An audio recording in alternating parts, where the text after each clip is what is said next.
Pick up your gear and open your chests. Throw on your armor and head out on a quest. Hey, hey, it's a brand new day. On the Sword Coast, your allies will help with blazing bows and magic as well. Hey, hey, heroes on their way. Fighting forever against overwhelming odds.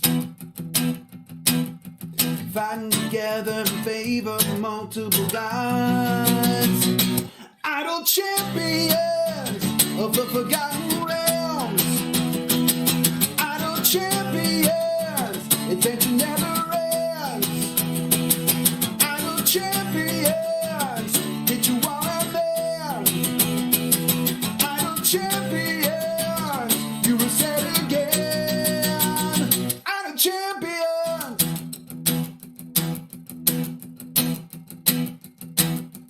From Waterdeep to Icewind, head out the show, or Shadowfell, hey, hey. Together we stay.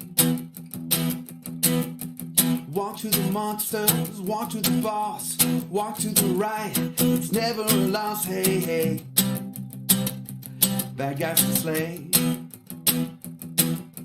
Fighting forever against overwhelming odds.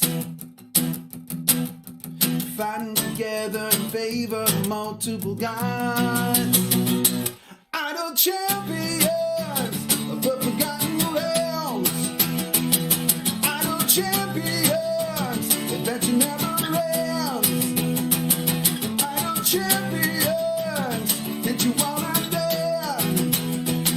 Idle champions, you will say it again. Idle champions.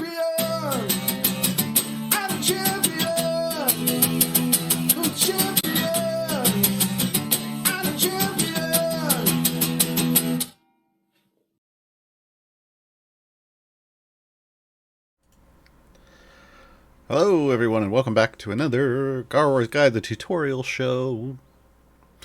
This week we're talking about what I refer to as ramping champions. This isn't like a term in the game, but it is a group of champions that we haven't really talked about before, like as a group. So we're gonna do this is our first two-parter because there's a lot of them, and I didn't want to have to rush. With me today in the mod pod is Martin. Martin will be grabbing any questions you have out of chat, putting them in a document for me, because in this show, for the first hour, I just talk on the topic. And then in the second hour, I answer the questions. I'll start with the ones that are on topic, and then we'll do, any other questions people might have. Let me make sure I got all the stuff on. Yeah. Alright. So, ramping champions. Ramping champions are champions who, well, I've got a selection of them on the screen. You put them in the game, you level them up, and they have some kind of ability that gets better as your run goes on. Not necessarily permanently. Those are what get referred to as, like, permanently stacking champions, because they gain stacks on stacks on stacks that last forever. These basically start out at a standard power rate and then can actually get more powerful the more there are certain things happen during a run. Generally speaking, you want them in as soon as possible. It's not they're not necessarily champions that you can just ramp up later on, although we might make some special mentions of champions like those in the second show. But these are ones that you want them in from the beginning, because they're only going to get better the more you use them. So the deeper kind of runs that you do, these champions are great. If you're just doing 100 or 200 or 300 levels, they're going to be okay. But maybe there's other champions that are going to be much better for you, because they access their power immediately. So that's what we're going to talk about. Champions whose abilities ramp up over the course of your run. I do have an assortment here. We've got the Black Viper. We've got Jahira. We've got Beetle and Grim. I should probably put people in their default skins. Is that? Yeah. Okay. Like, is that the default? That's the default. Yeah. Yeah. So Black Viper, Jahira, Beetle and Grim, Baelushi, and Nova. We're going to talk about them here on level 1 while Amani, the songbird, the charity familiar, wrecks all the cows. Let's start with the Black Viper. Everybody's favorite Stabby Stabber. Well, I mean, my favorite Stabby Stabber. We'll just say that. I don't know if it's everybody's favorite. Do they have? Oh yeah, we do have a couple different skins. So Black Viper is built around her kit is built around this idea that she's a jewel thief. So it basically anytime you kill a boss, there is a 25% chance that a red gem will appear in the boss sack. It doesn't change. It doesn't change one of the green ones into a red one. It just adds a red one, potentially. Each red gem collected in the current adventure grants a 10% damage bonus, stacking multiplicatively.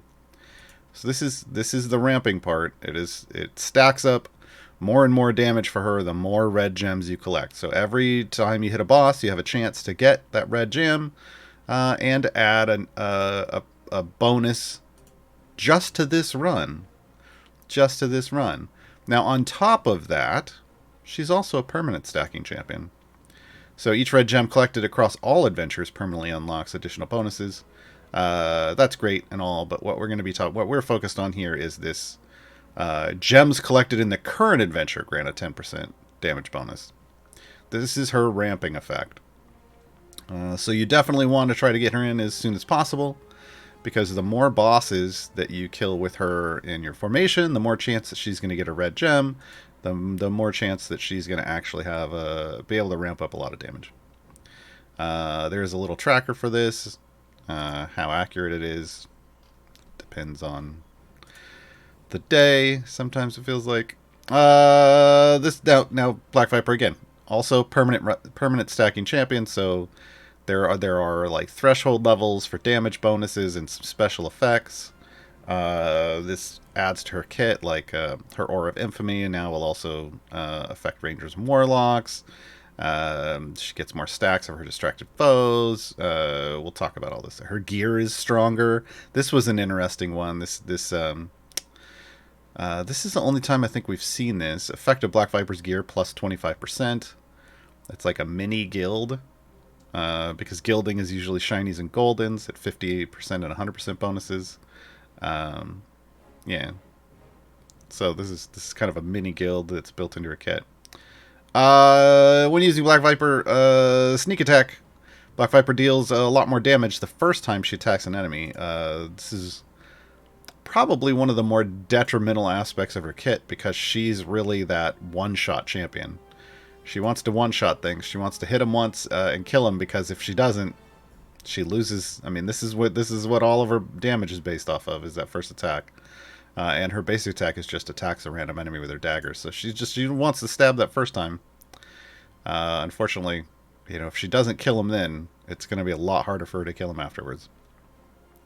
Aura of Infamy, this is the thing that got a bonus from her permanent stacks. All positional formation abilities Black Viper receives from Warlocks, Rangers, Rogues, and Bards are buffed. So this is like a mini version of Artemis's Observe.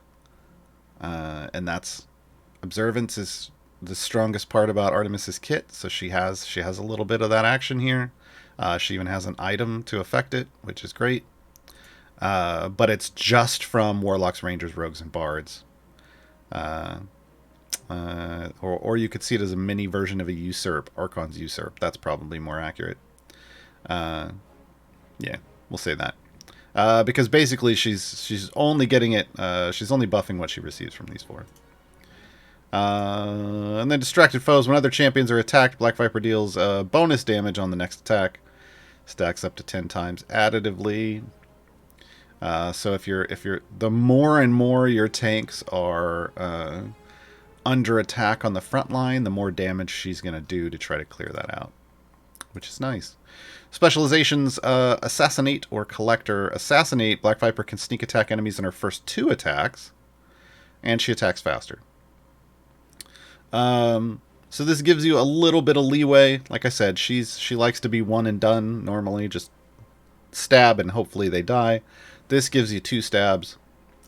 I'll be honest, not the biggest fan of Assassinate, but there are people that like it because they like the super fast attacks and whatnot. Collector is more what I go. This increases the drop chance for red gems to 33% and increases the current adventure damage bonus by 2.5% per gem. This is usually what you go when you're trying to farm her stacks. However, unless I'm just doing a short run in a variant, and I just want to make sure I can attack fast and stab hard twice instead of just once, generally I'm going to go Collector because, again, this is a ramping champion. The more red gems she collects, the stronger she becomes, right? 10% multiplicatively. This ups it, right? So here. Now we are at 12.5% multiplicatively. That's nice. That's real nice. So the more gems I can get for Black Viper, the better. So I tend to run the Collector if I'm attempting to go more than a couple hundred levels. Generally speaking, I end up just running Collector, just because it's a good default, but it's definitely going to do better the further you go, right? So going all in on that can be good for you if you want. Smokescreen is her ultimate. It actually reduces damage for your formation. So this is one of those situations where you don't just want to drop it for the damage bonus. You want to help reduce damage against your tanks too. And then it causes all of her attacks to be sneak attacks. Folks, this is why I go Collector instead of Assassin. Right? This ultimate basically puts her in her highest damage form for a short period of time. So I don't have to worry about the limitations of her sneak attack, right? Because everything becomes sneak attack for a short period of time. Basically, while this smoke screen is on the screen, she's going to be sneak attacking everything.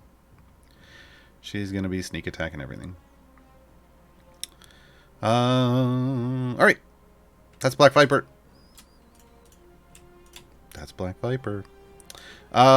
Gear-wise, again, we get self-damage. Aura of Infamy, again, this is the one that's like the mini usurp. And then sneak attack, so that extra damage bonus. Then there's a damage all champions item, which is like, what? Like down here, shouldn't that be like ultimate attack damage? No, because her ultimate doesn't function that way. So they actually give her a support item, which is interesting. I'm trying to think if that could have been. Yeah, I mean they could have. That's kind of what it had to be, I guess. Because all of her skill, you can't really ramp some of those other things. And then there's the ultimate cooldown reduction. Feat-wise, self-damage, but then damage all champions. So again, support stuff, which is odd since it's a pure DPS champion. Real limited item set, feat set over here. There are some stat feats. The intelligence one, the +2 intelligence, qualifies her for Strahd. 12 strength. Off the top of my head, I can't remember who or what needs 12 strength. Maybe a variant. But yeah, she is pure DPS. She's just gonna stab the things. Now that we've talked about it, we're going into pirate skin because of course we are. Jahira's up next, folks. Let me throw some levels into Jahira. Okay, literally a couple. Jahira joins us from the Heroes of Baldur's Gate. Now, some of you are like, that's not Jahira. Or that is Jahira. Here's the original one. Here's the no skin. This is the Baldur's Gate version of Jahira, the throwback skin. This is the actual Jahira you get when you get Jahira in the game. Because this is Jahira coming from the card game, and not the old Baldur's Gate game. It's just that's where they went, because everything's about 5e. Basic attack, Tingling Scimitar. Jahira attacks the nearest enemy with her scimitar, briefly rooting them in place with some vines. That's nice. Half-elf fighter druid, DPS support, so can do is kind of a multifunction. And let's talk about that. Right away, Jahira's kit is built around like 2 different features. One of these, like her first specialization, she's basically increasing the damage of a group of classes. So usually you choose this based off who your DPS is going to be. So if she's support, you might run clerics, wizards, sorcerers, or warlocks, right? If your DPS is one of these. Otherwise, if your DPS is one of these 2 groups, you would run this. And Jahira is both. Jahira is both a bruiser and a hybrid, so you could choose either. You want to make your choice. If she's DPS, or if she's supporting one of these, like if one of the DPS is over here, you just choose it based off your DPS. If she's DPS, though, you choose either bruisers or hybrids based off the number of these classes in your formation. For reasons we'll get to. I'm going to go barbarians, fighters, rogues, and monks, just for demonstration purposes. So that's her class warfare. Now, the other part of her kit is her fierce protector. Everything's kind of built around this all the way out. Jahira goes into a rage whenever she sees a beast enemy die. This increases Jahira's damage by 400% and increases the effect of class warfare by 200%. Class warfare by 200% for 10 seconds. This is what it looks like when she rages, folks. Or when she's doing her fierce protector. When it kicks in. Well, we'll get to the rage. But yeah, so we're killing cows. That's gonna trigger that. She goes into a battle rage. That was the red glowy thing. Jahira keeps track of the number of enemies killed that she is a fierce protector of. Notice it isn't referencing beasts. That's because we can actually change what she's a fierce protector of. After 20 protected enemies have been killed, she flies into a battle rage, which increases the effects of Fierce Protector by 400% for 30 seconds. So again, everything ramping off of killing specific things. We can go over here. We got some time. There's a cooldown timer on it, so I can't show you the color. Anyway, so 30 seconds. You get a nice bonus for 30 seconds. So when she is flashing kind of red, that is that's when your power is maxed for your formation. Lingering Anger. This is her ramping feature. So this is why you want her in as soon as possible, so that she can take advantage of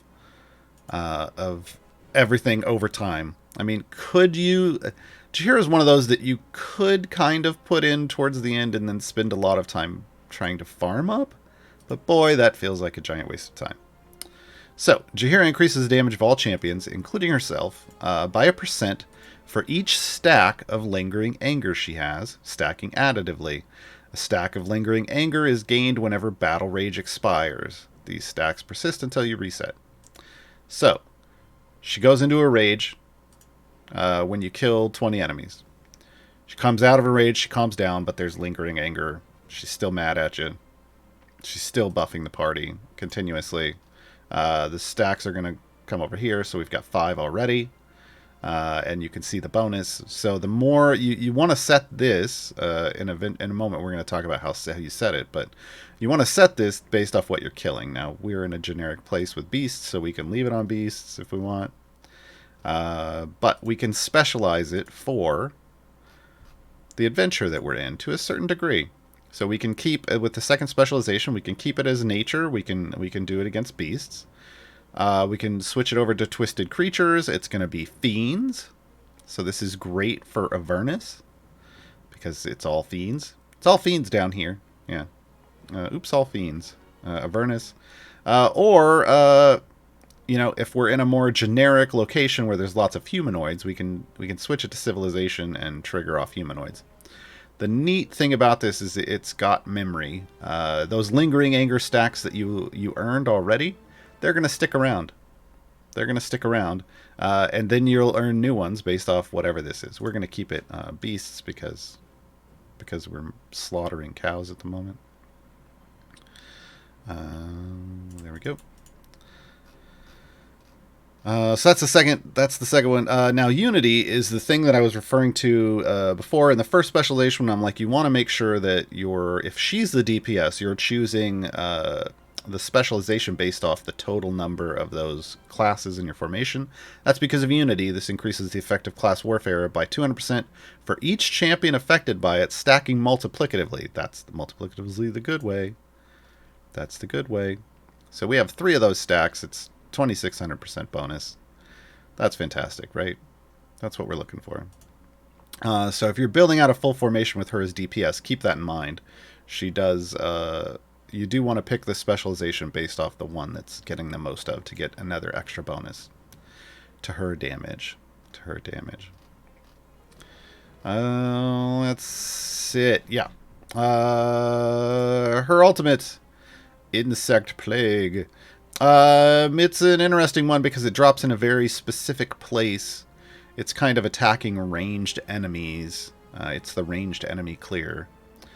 Swarm of insects for 30 seconds deals damage to all enemies every half a second. So 60 hits.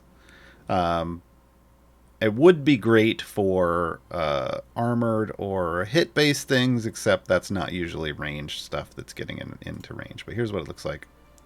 See, just a bunch of flies, a bunch of insects right here in this kind of mid-range area. A little hard to see. A little hard to see on this background, but yeah, they're there. It's going to sit there for 30 seconds, do its thing. Ultimate-wise, yeah, bees. Item-wise, self-damage, damage all champions. Yay. Then we do class warfare and lingering anger. So again, this is going to be the nice class-based one. That's great. But lingering anger, that's the one. That's our ramping. So this is an item for the ramping effect. Ultimate attack damage, ultimate cooldown, feats, self damage. There is a damage all champions because she does have a support feature. But then she just gets class warfare. She is real thin on the feats. She's got... she doesn't have a lot of feats. I don't know. Alright, we're going to go back to... We're going to go back to Baldur's Gate Jahira. Alright. Bring Jahira feats 2022. Yeah. There's some champions that need feats. Alright. Next up on our list of ramping champions. We're doing this pretty quickly. Yeah, maybe I could have done them all in one episode. Oh well. Beetle and Grim. I know it just says Grim, but this is technically Beetle and Grim. This is currently the game's only tag team champion. So you have one in at a time, and their ultimate swaps them out. It toggles between the two, and there's some features built around that. And that's actually where the ramping portion comes in. So they're going to have different attacks based off who's in the formation. So for Grim is the DPS in the DPS support here. He's the human barbarian. He cleaves through the nearest enemy with his 2 enormous greatswords. The ultimate is what tags them in and out. So when Grim is in, the tag team is Beetle explodes with arcane magic, damaging and stunning all enemies when he comes in. Let's go through this. Well, it's not really going to change here. I'll tag team. Here's what the tag team looks like. Jumps in, he's going to kind of explode over here, and there it goes. Yeah, took him a moment. And now, there we go. Now we've got Grim. Grim is the dwarf rogue wizard, support gold. So DPS support was Grim, or Beetle is the dwarf rogue wizard. Saturday mornings, folks. All right. Beetle's base attack is magic wand. He bonks a random enemy with a wand, then unleashes 2 magic missiles that fly out and hit 2 other random enemies. Now, if we tag team again, Grim smashes a random enemy and and all nearby enemies. Grim and the other Grim. Yeah. Beetle and Grim. Beetle and Grim, folks. Now their abilities are going to read as two different options because it's telling you what happens when each of them are in the formation. So the only ones that can apply is whoever you have in. Get buff increases the damage of champions within 2 slots of Beetle, so that's this one by 1%. When Grim's in, it increases the damage of Grim by 100% for each barbarian in the formation, stacking multiplicatively. Any buffs applied to the post-stack value. So when Grim is doing DPS, he likes barbarians. He likes to be in a formation with other barbarians. Otherwise, Beetle's just going to be buffing 2 adjacent slots. Special order. Whenever Beetle damages an enemy that is not at full health, that enemy will drop more gold when it is killed. This is good for Azaka farming if you've done damage to whatever. Done a little bit of market damage to whenever you're farming. You only have to put it on once, and it's sticky. It sticks around.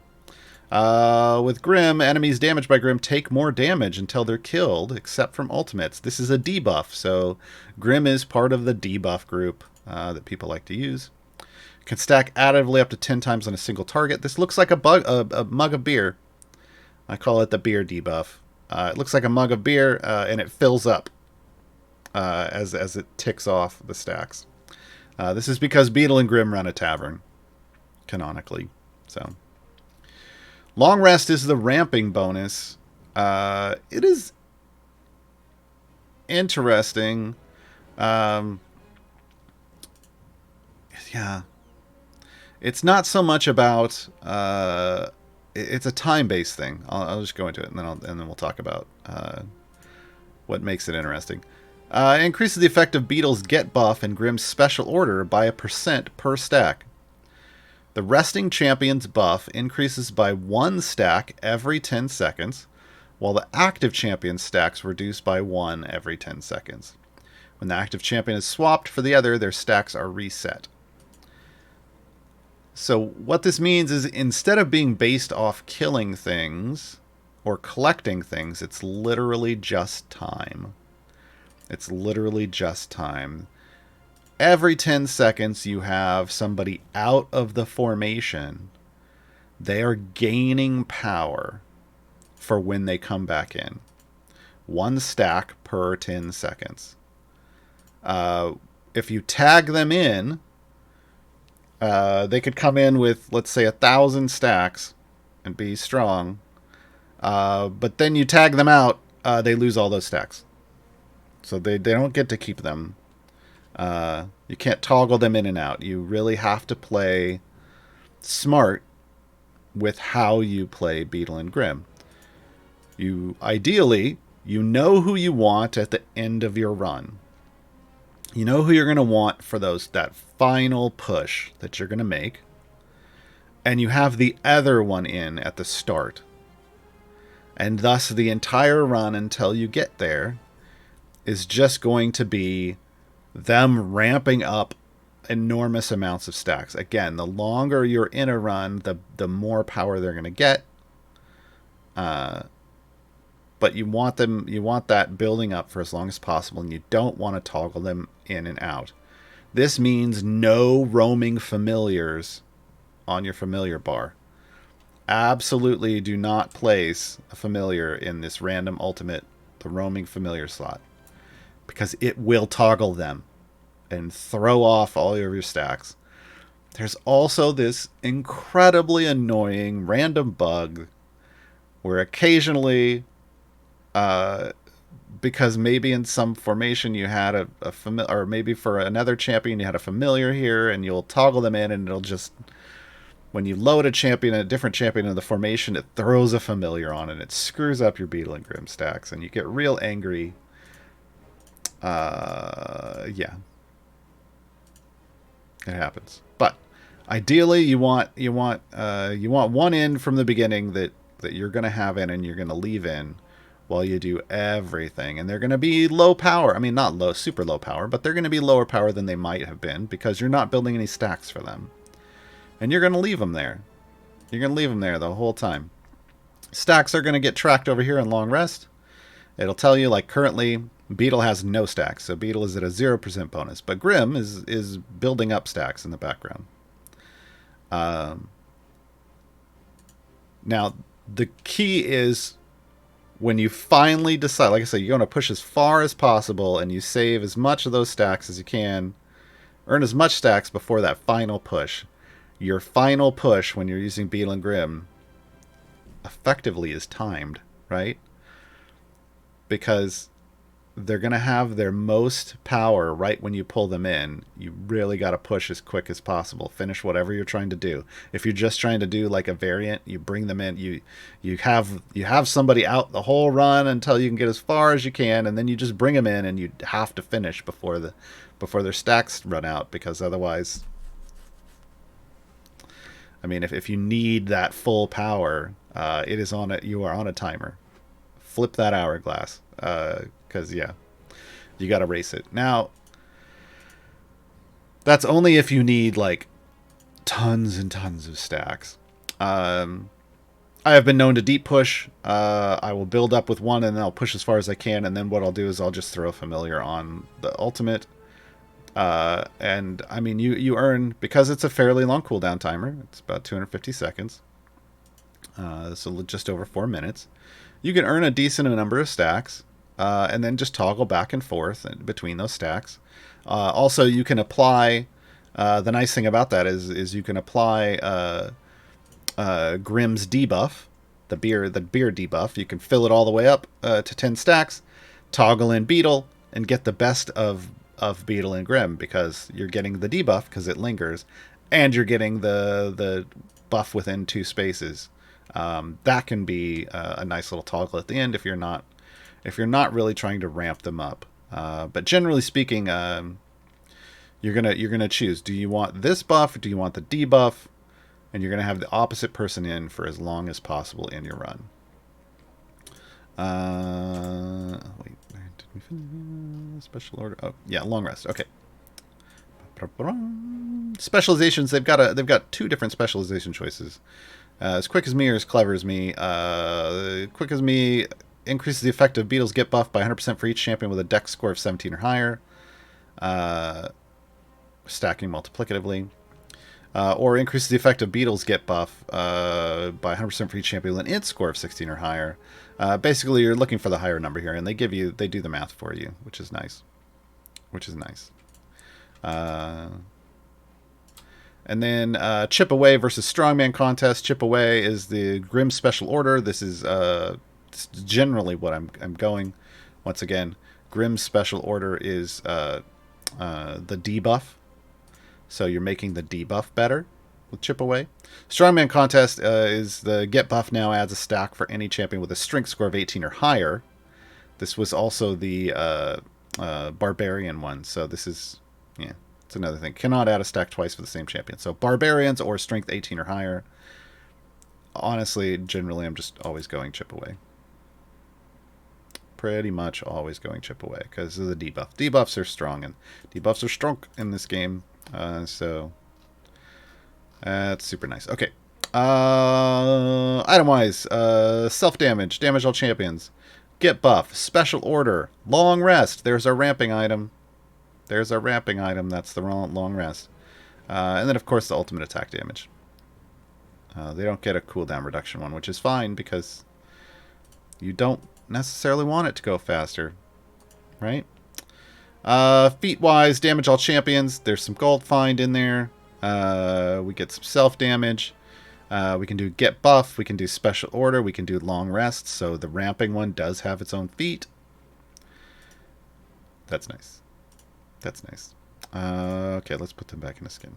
Well, let's do the Psychomancer one for a little while. This was the Take This charity skin, for those who are wondering. All right, so that's 3 of our champions, and we're gonna let those stacks. We'll just let them sit for a while. We'll see what kind of long rest stacks we get. Again, normally you want to be progressing in the game to do this stuff, but I figured we would progress after we grab some stuff because I want to get Baelushi and Nova leveled up because they actually need to be leveled up before certain things happen. So Belushi's our most recent evergreen champion. So this is not an event champion. All the rest of these, event champions, or you get them out of a time gate now. Belushi, evergreen. Evergreen means you get her from a variant in the game. So, Belushi is a bullywug warlock, tank support, and I know you're looking at the overwhelm going, they can't tank with that. In Belushi's current form, this is her support form. She has a tank form, and this will change. Taunting Blast. Belushi attacks with an Eldritch Blast, dealing damage and taunting it if possible. She will pull enemies to her. Belushi has layers like an onion. Soul Gatherer. Whenever an enemy dies, Belushi gains a soul stack. Boss enemies instead give her 15 soul stacks. Belushi increases the damage of all champions in the 2 columns behind her by 1% for each soul stack, stacking additively. Now, right now, you're probably going, oh, that must be a ramping one. Not really. When changing areas, she loses 20% of her stacks. That's why this isn't her ramping one. But yeah, so this is kind of a layer of a way that she can ramp up, but she only ramps up on the level she's on. To an amount. Because there's a cap. Like 10,000 stacks. But yeah, so that's kind of a thin layer of ramping. She's got a thicker layer later on. Spirit carries on. When Belushi dies, she's replaced in the formation with her spirit. The spirit continues to attack and can be attacked like normal. While in spirit form, her health is increased and her overwhelm is increased, so the spirit form is her tanking form. Each time you defeat a boss enemy, her next of kin returns to the formation. This is a D&D trope. Basically, she comes back alive, and then her indicator here increments. So if she dies and comes back, she'll be Belushi 2, and then Belushi 3, and then Belushi 4. A life well lived. While Belushi is in spirit form, Soul Gatherer's damage boost gets a 10% increase, stacking multiplicatively. That's the good way. For each boss level that Belushi had made it through alive during this adventure. This is her ramping feature.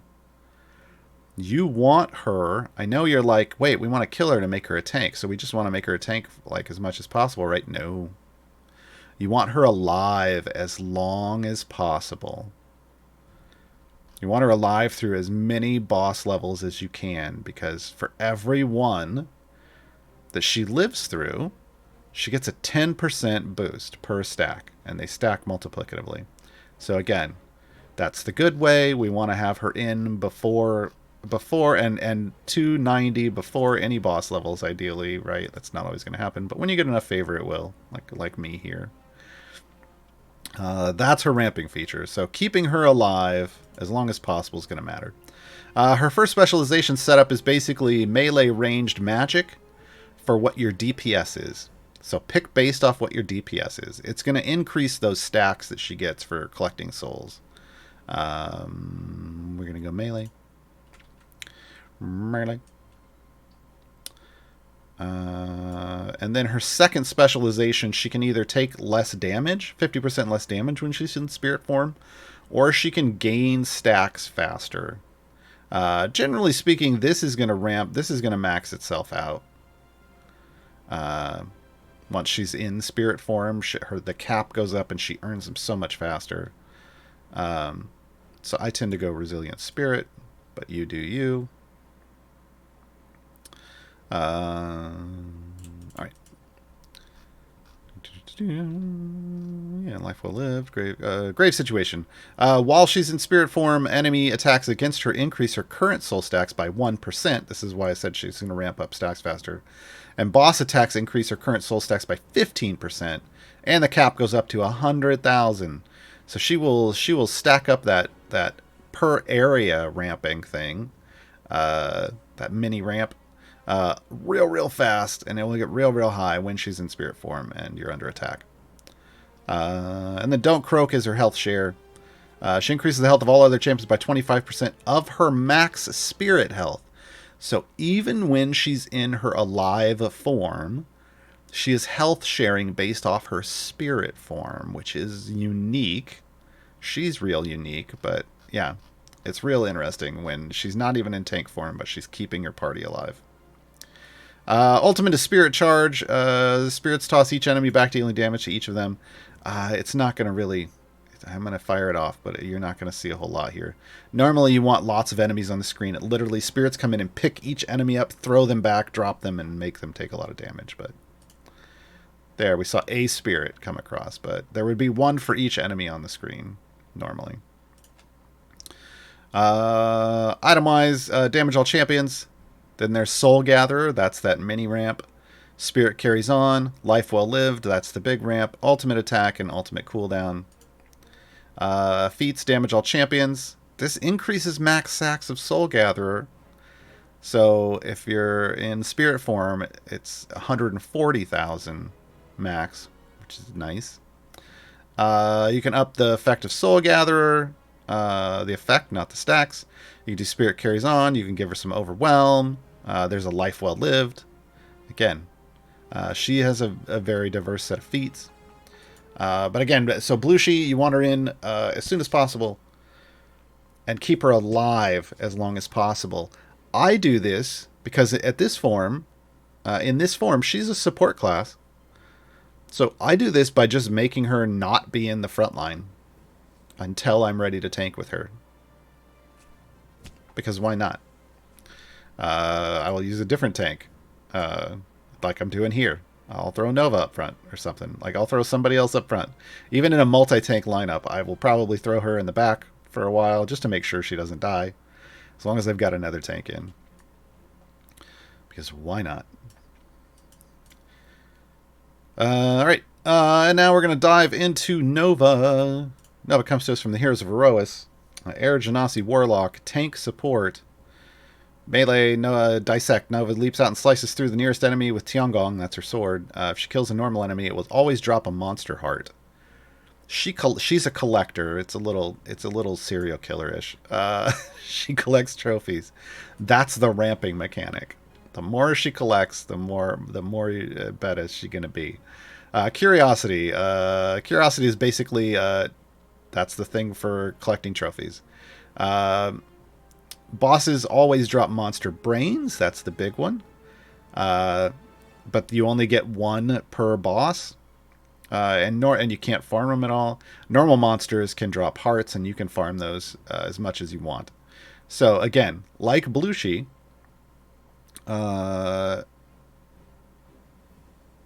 you want to have her in as soon as possible so that she can hit every boss. Same with Black Viper. So these three champions are kind of the same way. They ramp based off bosses. So as soon as possible, because if you miss one, you can't go back and get it. Discovery. This is the ramping feature. Nova increases the damage of the 5 champions in the formation with the highest intelligence score by 1%. The effect is buffed for each heart she's collected. 0.1% for each heart at base. 10% for each brain.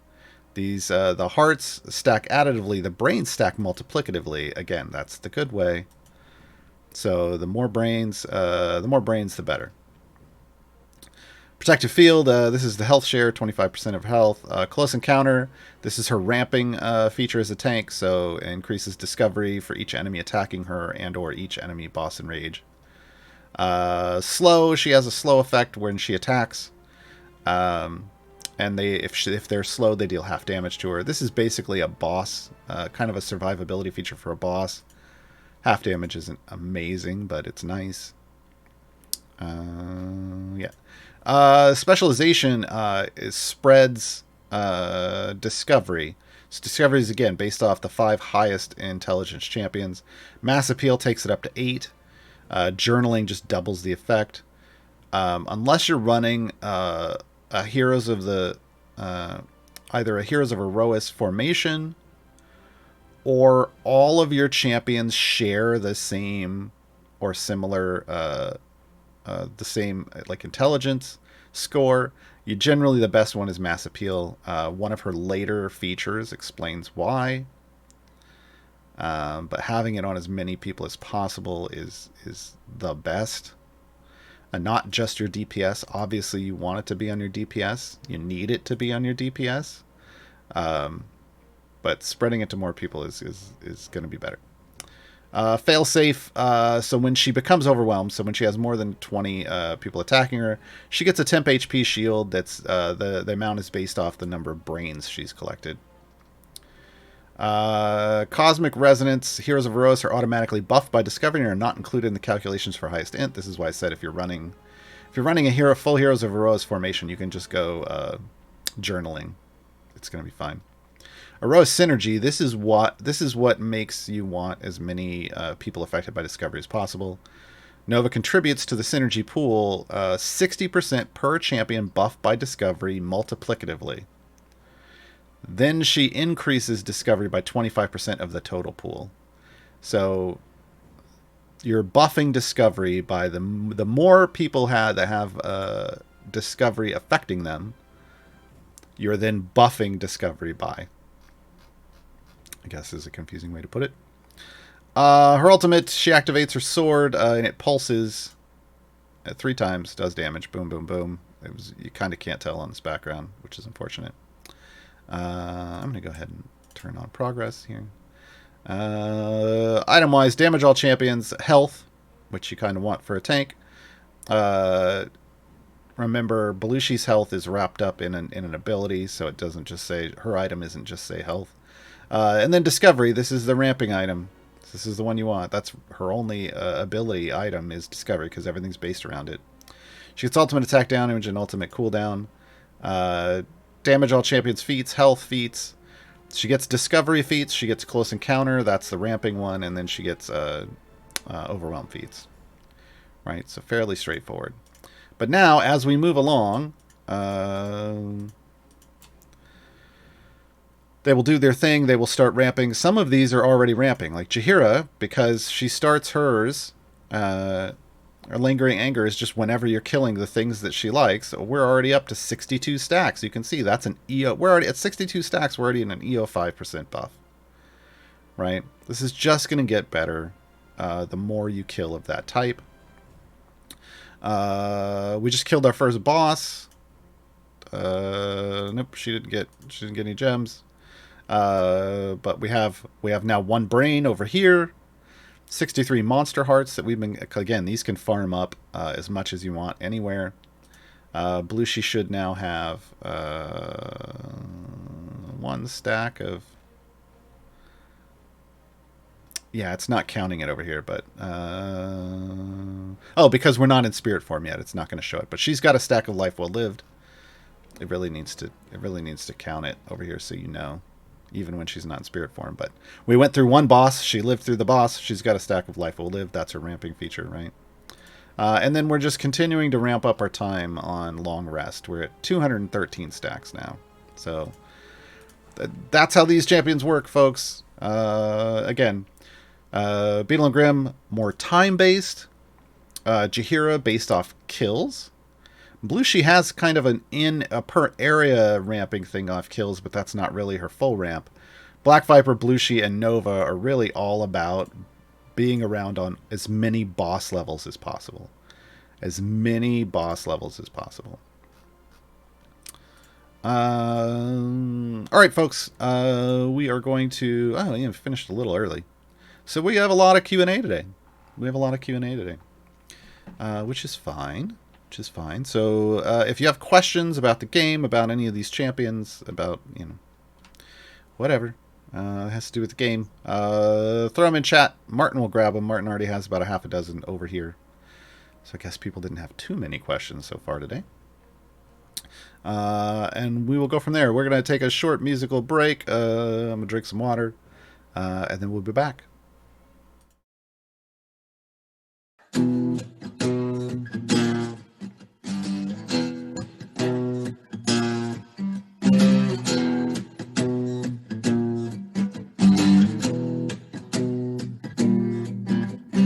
Overcast underneath the moonlight,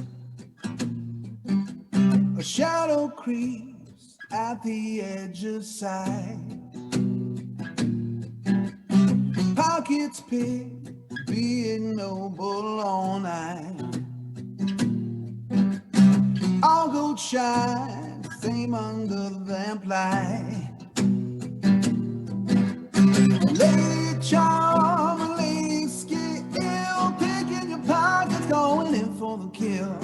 Lady style, lady class, dancing a ball, kicking your ass. Build up in a bite of the viper's fangs tonight.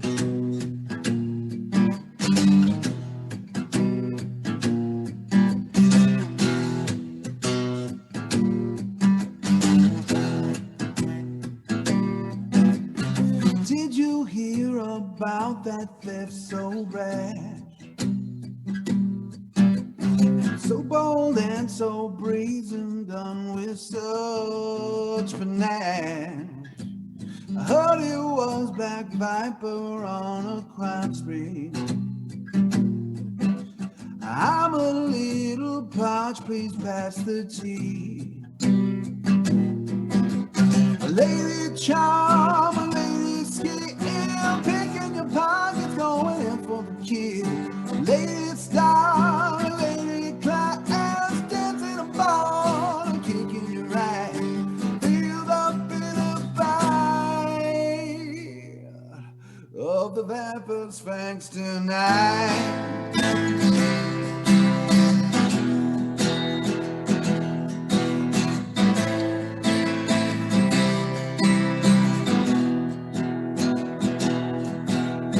First steps from a legend, dark devious stain. Took the mask, but built up my own fame. Still from those I blamed, tore down my family's name.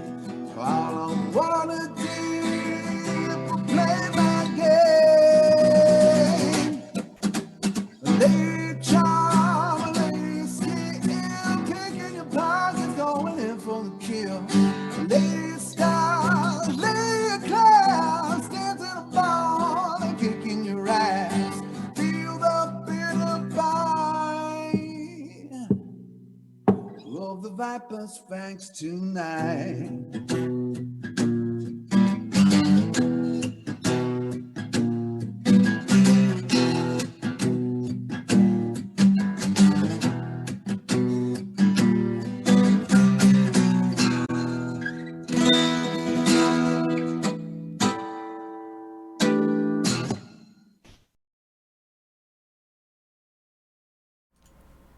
Hey, we're back, folks. And yes, I did turn on captions. Okay, I was worried. I'm going to go through. I'm going to address. We don't have a whole lot of questions here, so hopefully people will come up with some more.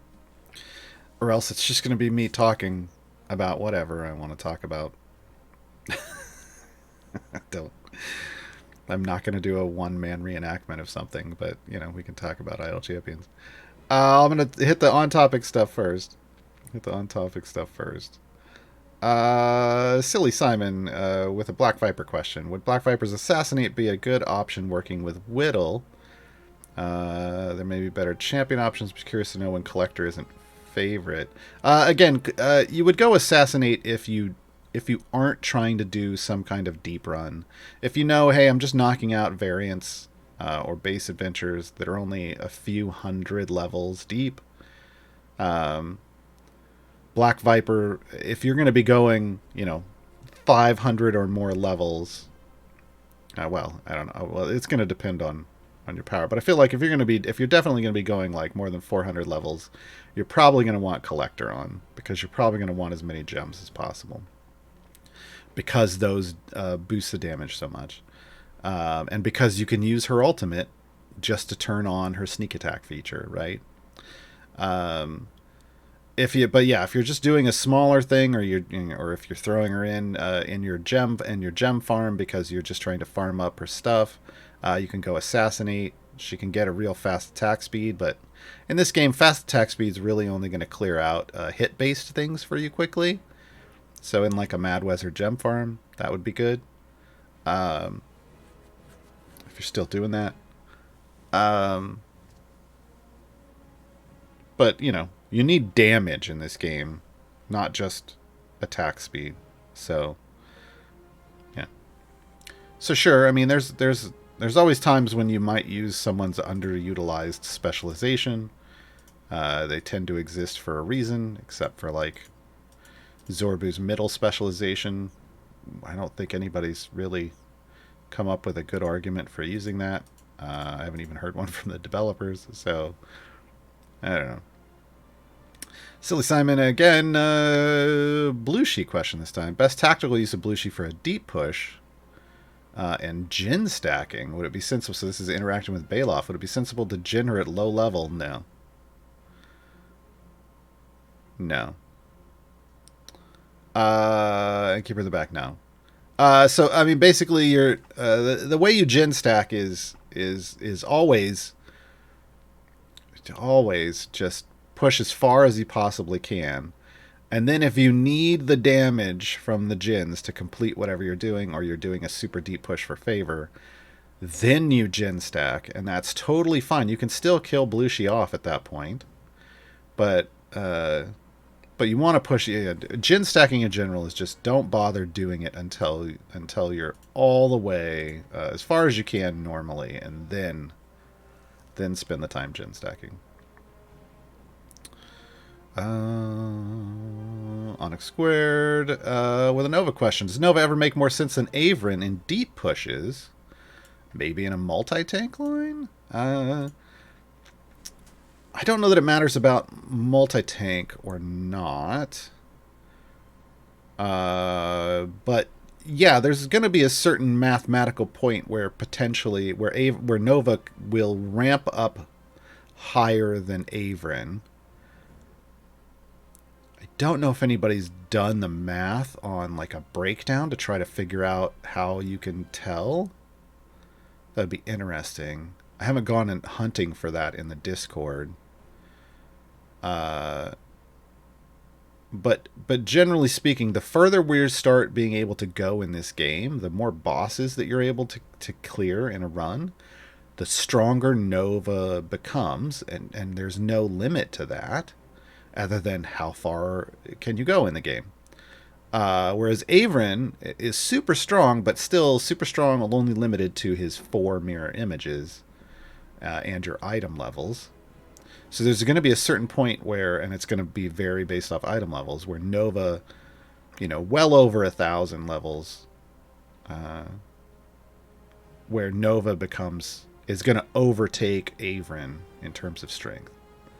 The challenge is you kind of have to know when you're to that point, because Nova has to be in from the beginning to ramp up that strength. You can't just hot swap for Averin. But what you can do to see and compare the two is to start Nova from the beginning, go as far as you possibly can, wall out, and then throw in Averin and see is Averin still pushing further for you. You'll figure that out. You'll know, right? But yeah, it's most likely, I think the people that were doing at least some semi-math on it was well over 1,000, like 1,200, 1,400 levels maybe, I don't know. But it's really dependent on your item levels.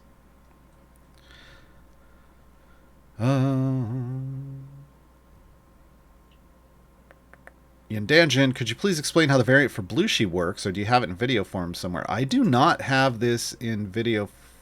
Man, I did it. This is my bad. I think I did the first one probably live on a CNE stream, so I can't. I'm not in control of those VODs. But then I did patron versions on mine, and on my channel, and I should have probably transferred one of those to YouTube, and I didn't. So the variant for Belushi is called Bully for You. We'll hop over there. It's in the Wild Beyond the Witchlight. When I update my guide to Belushi, which I haven't done yet, but when I update my guide to Belushi, I will put in a detailed explanation on this. There is a bullywug in your formation, and they are a bully.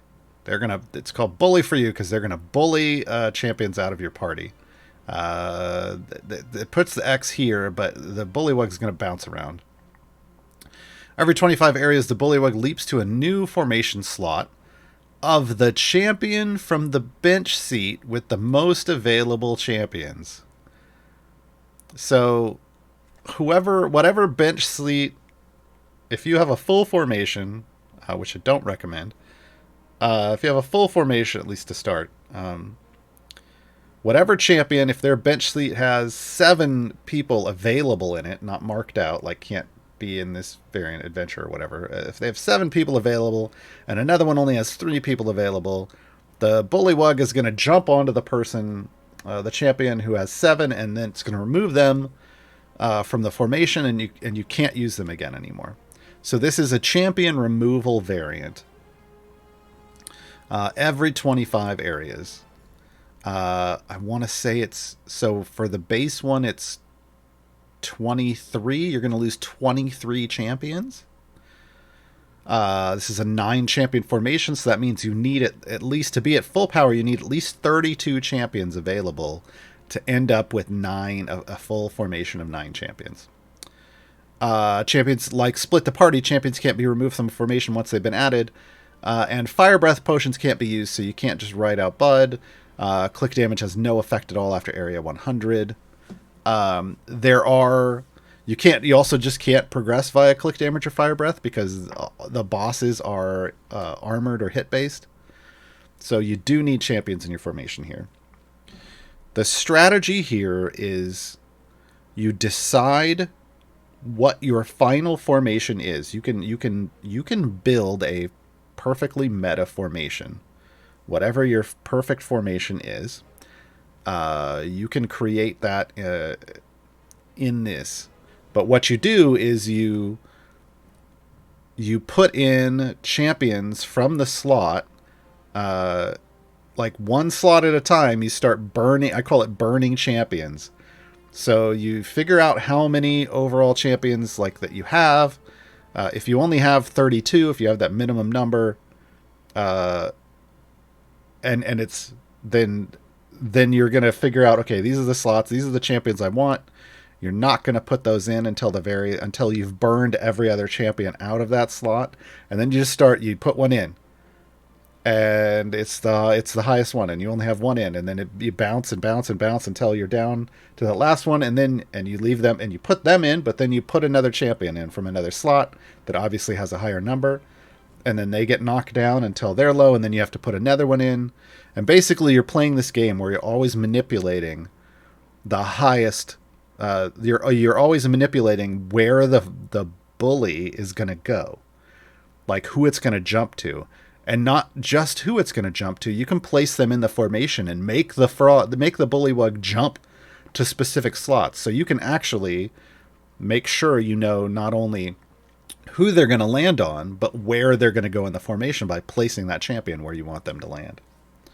I know that's a lot. Again, I'm going to have to write that out in a way that's super clear, but that's how this works. And at some point when I do my next new player account, I will try to do a VOD on it, because again, unfortunately, I've already done it on this account. Yeah, I think, you know what? I don't know if the VOD is on YouTube or not. I swear I did this on a tutorial show for Baelushi. Whether or not that VOD made it to YouTube or not, I don't know. I am not in charge of that. Hold on, I'm trying to just look real quick. Sorbu, patron. I don't see it. I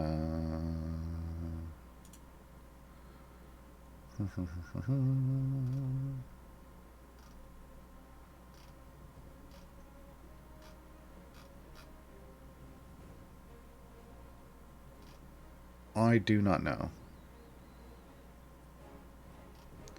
It might be on the YouTube.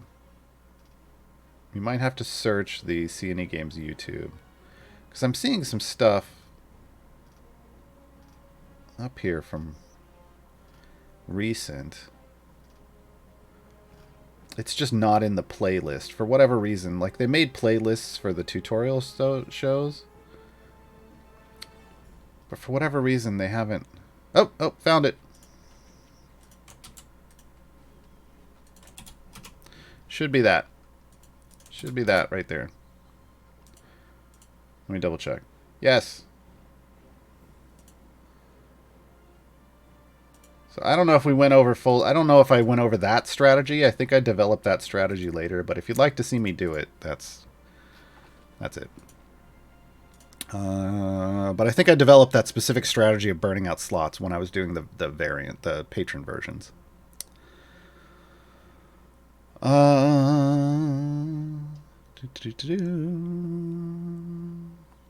Torragar and Zorbu ramping champions? No. No. They're permanent stack champions. Again, this is me defining a difference. If you want to mix your things up and get things a little confusing, sure, for whatever. But to me, there are permanent stack champions. So champions that you can stack up at any point in time, and they hold all their stacks forever. Then there's ramping champions that ramp up their power in a run. But once you reset and you start a new run, they lose all that power.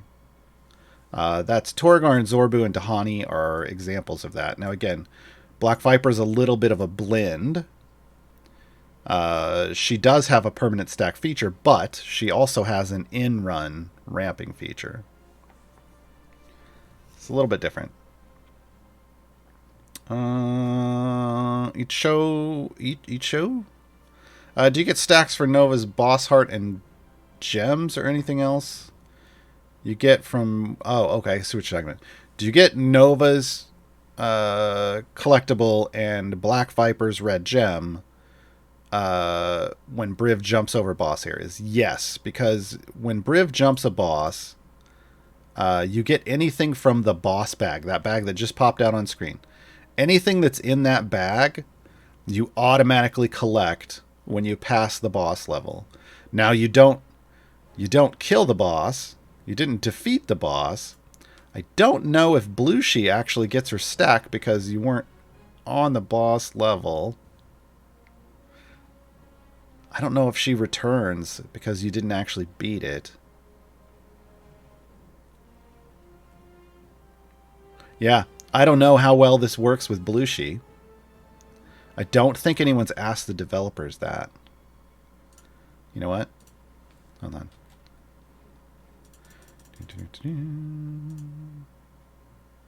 Nope, that's not the right. That's not the right thing either. I'm making a note to make sure. The next time idle insights happen, I will try to throw this into the question queue. Because I don't think, and I don't remember anybody having asked that to the devs, and they're the only ones that are going to know. I mean, you could, because it's not tracking correctly. So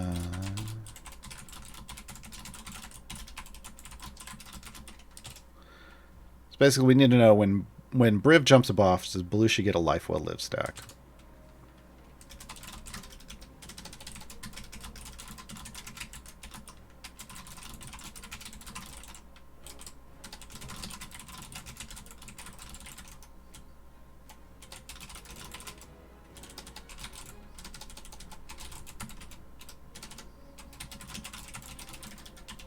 Okay. I will make sure that I ask that the next time we have that. Silly Simon says, I confirm Baelushi doesn't return from Spirit if Briv jumps the boss. So that's, yeah. That's why I don't think she gets a life well lived stack, but... Yeah. That's, you know, yeah. But the whatever else you get, it's things, items that come in the bag, you're supposed to get those. You're supposed to get those.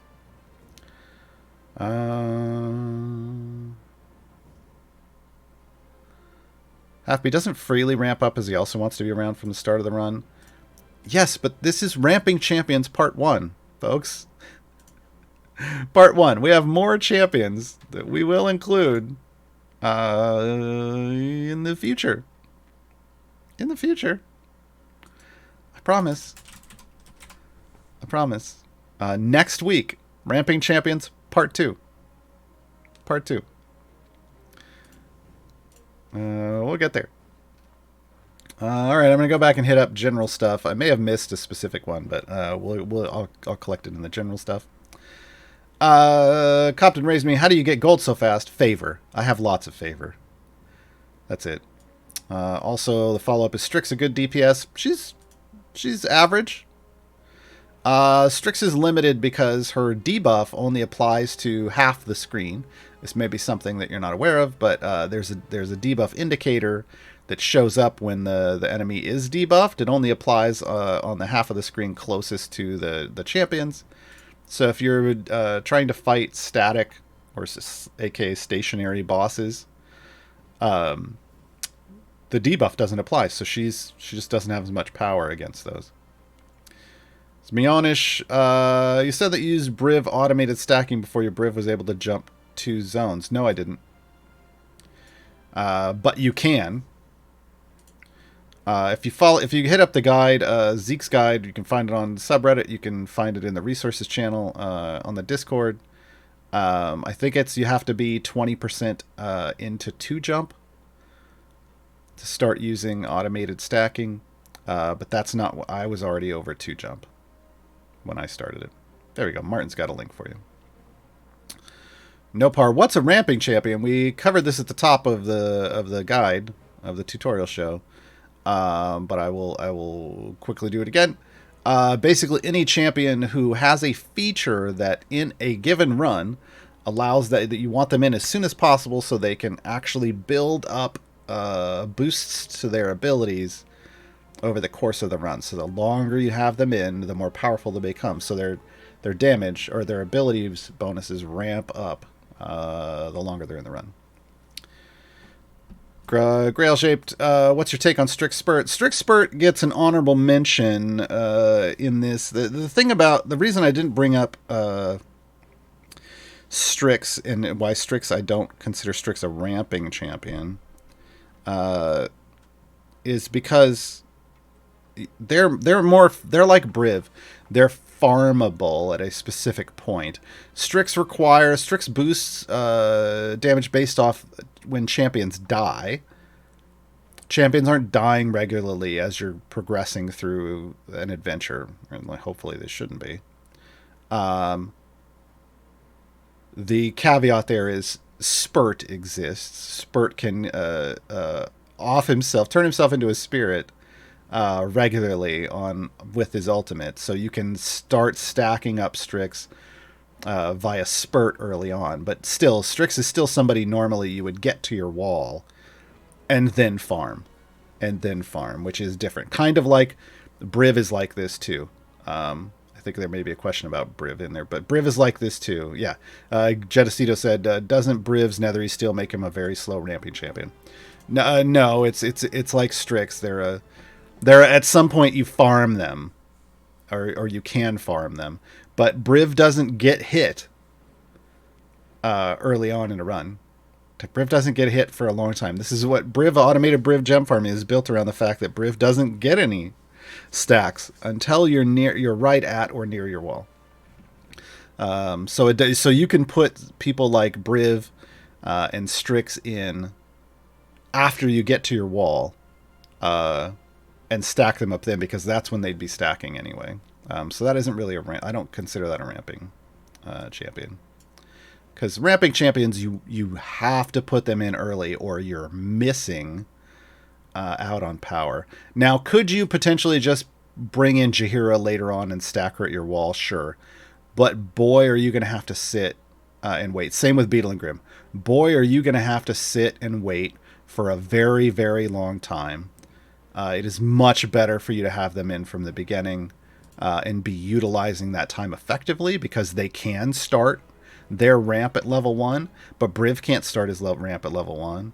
Strix can't do it without Spurt, and even with Spurt, it's only 1 every however long Spurt's ult cooldown is, right? Safety Goth. How do you submit a request for the formation show? For formation save, you submit a ticket while you are in the run using the formation that you want to have them improve. And I think you title it formation save. I don't know. I've never submitted something for the show, but I think that's how it works. When the show comes on, you do it then, and then they'll be able to pull up and see. You need to be in that run. Ideally, you need to have tried to push and tried to complete it. So be close to the end, or as close as you can get, and then have them help you get the rest of the way. Spydar, on Shaka's puzzle, when it says halfling, does it mean a half-breed character or actual halflings? Actual halflings. Yeah. Otherwise, it would say half-breed. OPIV, hi Gar. I have who in Briv to where they need to be now. Nice. What should I do with blacksmithing contracts now? I mean, you can start distributing them amongst other champions. You could target specific other champions. Maybe you want to boost a lot, like Artemis or Krond. These are end-game DPS. If you don't have, if you want to really get the most out of Averin, he's super efficient with item levels because of Mirror Image. I like to keep an average item level on all my champions. So if you don't have that, if they're really all over the place, you can try to create an item level floor, like a power floor, so that no matter who you're swapping in a variant, you're at least getting kind of a base level, equally base level of bonus from. That's kind of where you get into at that point. I dumped a bunch recently into Nordum just so I could level my Modron cores faster as we get more cores, just because I wanted to. KSI, I'm having some trouble on the Mert variant of On the Hunt, which is the one where your party slots get filled up with Rangers. I eventually get stuck down to 2 champions. Yep. What's a good 2-man team to do this? Deal with this variant. Please don't save Rosie and Strix. That's not how you do that variant. I can understand the confusion, but that's not how you do that variant. This variant is... People use bud spiking for all kinds of generic things nowadays, and I'm all like... They're like, oh, I just bud spike for. I can bud spike for this, right? And I'm like, that's not really. That's not really what bud spiking's for. It's like using a spoon to cut a steak. A bud spiking specifically is perfect for what you're trying to do.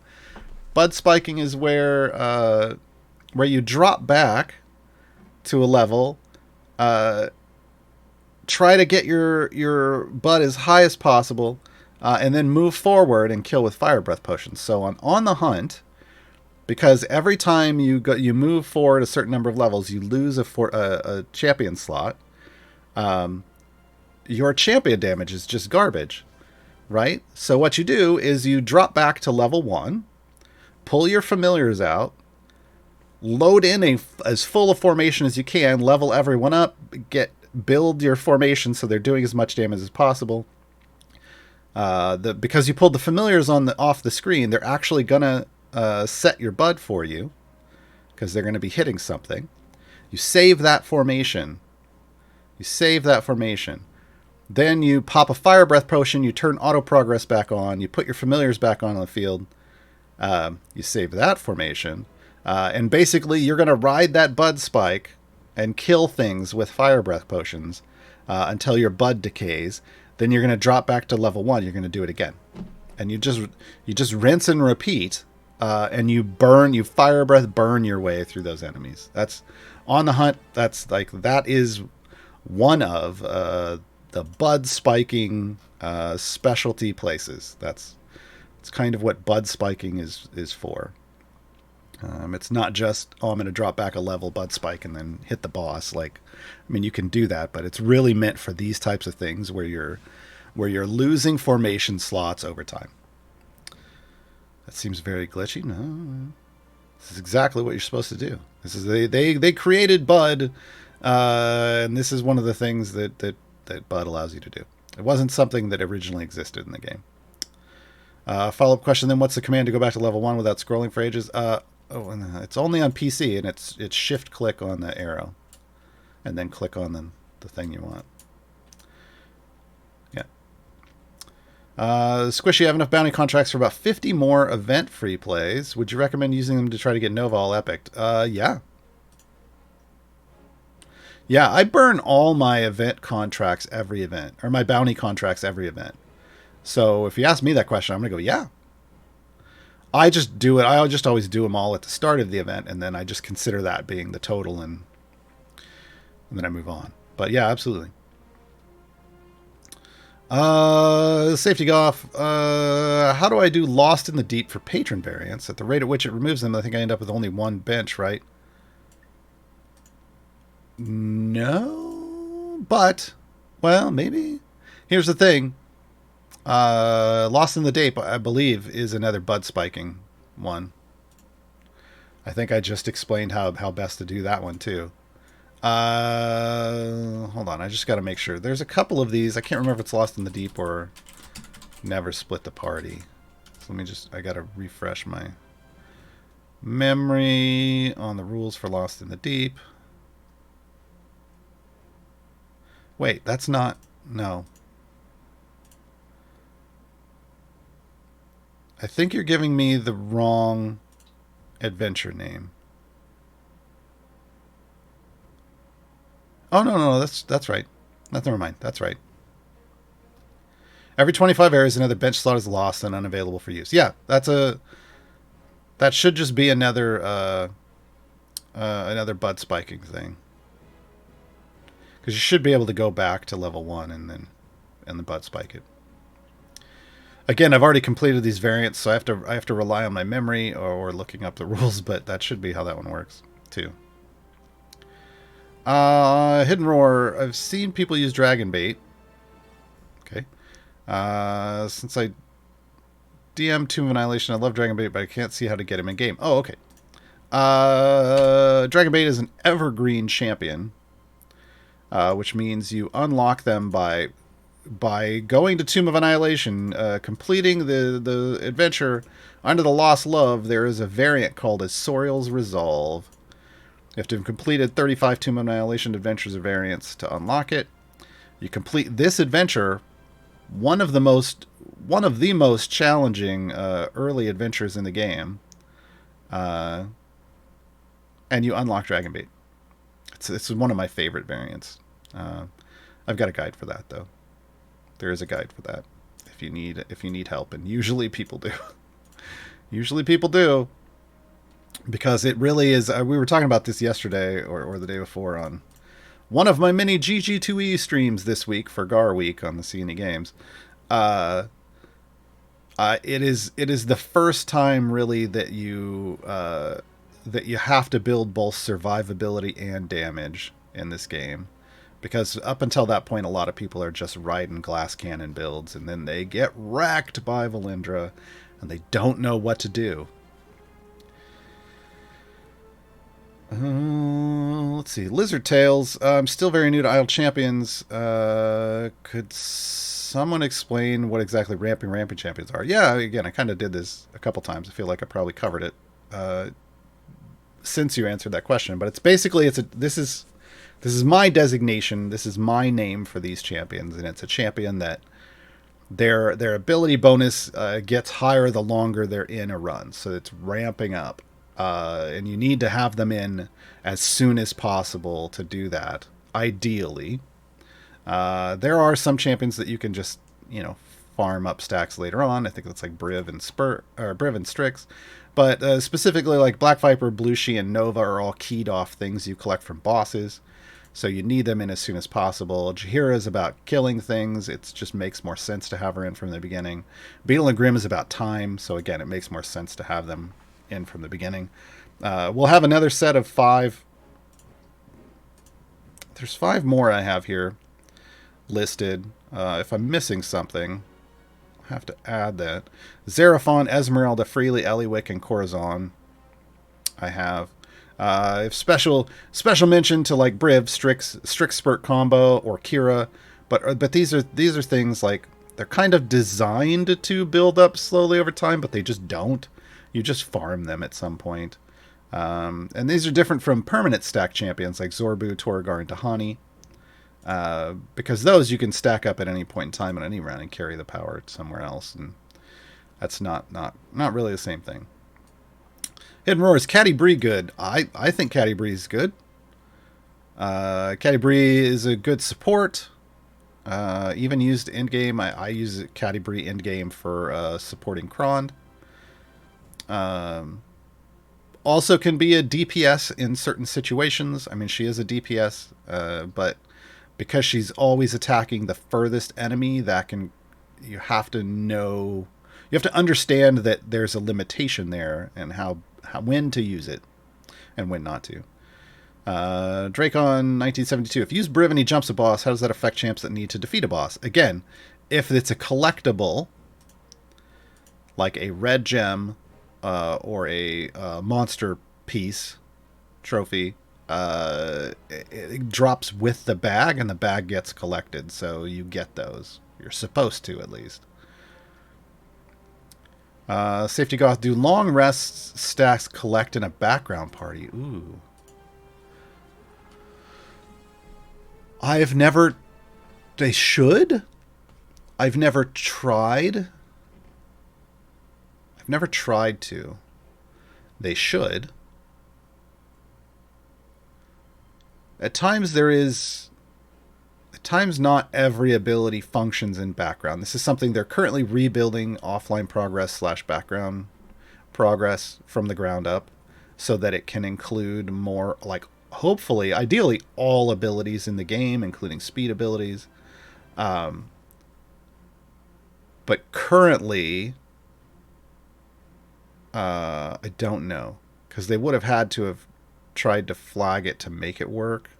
It feels like it should be because it's time-based, but yeah, I don't know. I've never tried. Hidden Roar, Spurt doesn't work with Baloth, right? Because Baloth doesn't revive him. Well, he absolutely does. What you have to remember is there are spirit forms for champions like Spurt and Baelushi. Technically, in game terms, they're alive and can be targeted, and die, like truly die. You can't just put Spurt in and at the front of your formation and hey, you can't hurt them because they're already dead. That's not how it works. Like, you can revive. Spurt can be ginned if you have Spurt taking damage even in spirit form. Same with Baelushi. That works. It's just that they also count as dead champions. So, like, especially with Desmond. Desmond counts like dead champions or escorts. He counts both Spurt and Baelushi when they're in their spirit form as dead. It's just that there's mostly, we might think of it in Princess Bride terms. There's mostly dead and there's dead. Spurt and Baelushi are mostly dead. They're mostly dead. They're not dead. They can become dead, and when they go to dead, Najim will step in and prevent them from becoming dead. Did that already. Craster image, is Black Viper's Jeb count bugged? Yes. Mine says 0 and I'm past area 200. Yeah. That was why I wasn't focusing a lot over here on, hey, look. This is not working right. And I don't know if it's, here's the thing, because it's also not showing up over here. I don't know if it's truly not counting it or if it's just a visual bug. It's been like this for a while. But if it's not collecting at all, this number won't increment. So this one should... Well, 17,184. Let's see if we can get a red gem to drop it. I'll go check it again. Eat a bomb. Would you prefer the next wizard champion to be Raceland or Bigby? Neither. I don't know. I don't really care about either of those. I don't think Bigby's been dead a long time, right? I don't think there's any appearance of Bigby recently. 5e. Basically, they only put champions in if they're a 5e champion, unless somebody's playing them on a stream somewhere. So we got Melf because guess what? Luke Gygax plays Melf on streams, right? But yeah, that's the only reason Melf is in the game. So I don't think that that's going to be a thing personally, but who knows?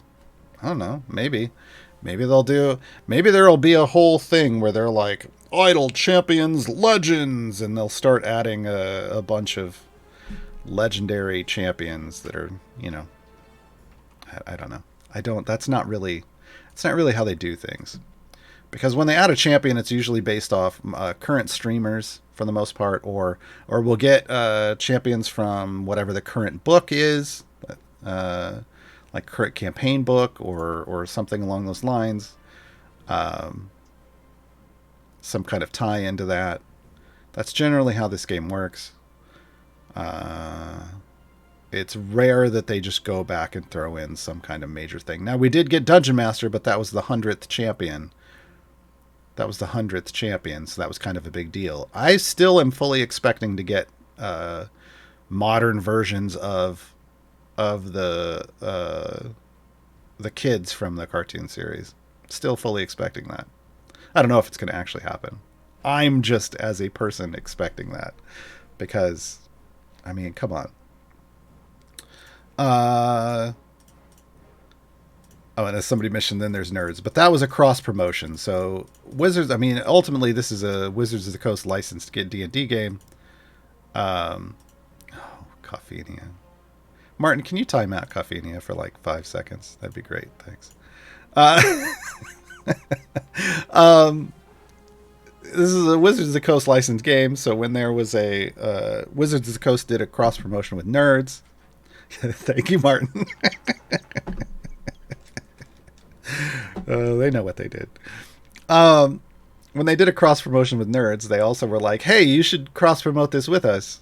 And I mean, when you're a licensee, you're just like, "Okay." So we have Nerds as a champion. Right? Fooled around and found out. Yep. Yeah. Nerd style champion, but it's the kids. No, I think you would, if you were going to put the kids from the original cartoon series in, modern version, updated versions of those. You would want each of them. You would want to be able to build that party. And Dungeon Master. The reason why I'm holding out for it is because Dungeon Master is built for that. Patience Young Ones. Increases the damage of all champions by 100% for each champion in the formation that is 20 years or younger.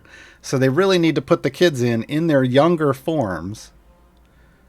Modern versions of them in their younger forms, under 20. And then this ability makes perfect sense.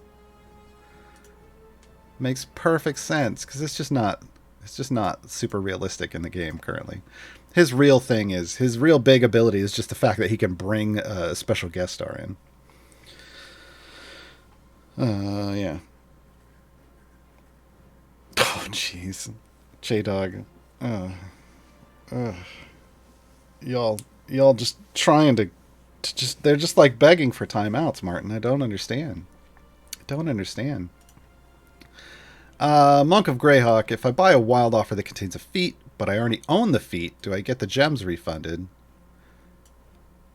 Okay, first off, I'm shocked and slightly appalled that it would offer a wild offer for a feat you already bought with gems. That feels like a bug. I would submit a ticket. Yeah, Martin's like, I'm pretty sure it shouldn't. I think it shouldn't either. But who knows?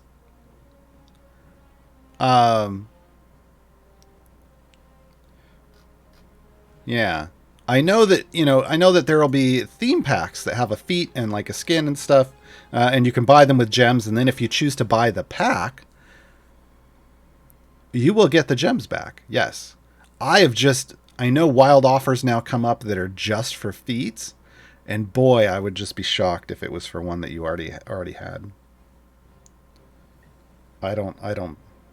Those are automatic close and say no for me, just in general though. But if it's just a feat, I can buy that with gems. Um, but I also have more gems than I need. Yeah, I don't know. That's weird. But yeah, if a feat comes out for cash, there's a gem version of it available for 50,000 gems. This is just a thing. This is so that you can get everything in game. You don't have to pay cash for anything. You can fully free to play this game. Um, and if you then buy the pack, you get the gems back. That's always been the rule. So I would assume if this for some reason that happened and then you decided to pay, I don't know why you would buy that wild offer if you already owned that feat. But if a wild offer came up, then the wild offer was a skin plus a feat. Okay, yeah. Then they did the pack of it. Okay. Then yes, you get the gems back. You get the gems back. Yeah, I was gonna say if it was just the feat, God, that would be real bad. That'd be real bad.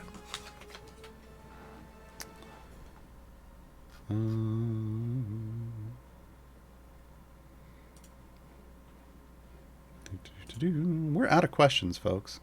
If you have questions, toss them in chat. We still got like 25 minutes. 25 minutes. It's been a slow week for questions, I'm going to say. You finally got me for 5 days in a row, and then everybody just kind of ran out of questions after day 2. After day 2. There are currently 13 champions age 20 or under. Can build a decent formation with these for DM. I mean, you can build just because you can build a formation doesn't mean it's going to be a great formation.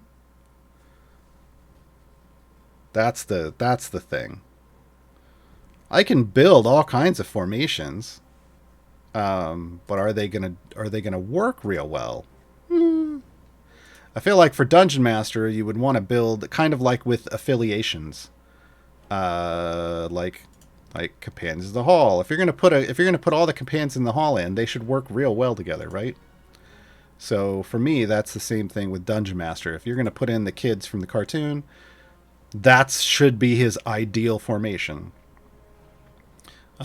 Can you use, but like with anybody else, can you use them with other champions? Sure. Shevik, how did you enjoy Gar Week? It was interesting streaming 5 days in a row.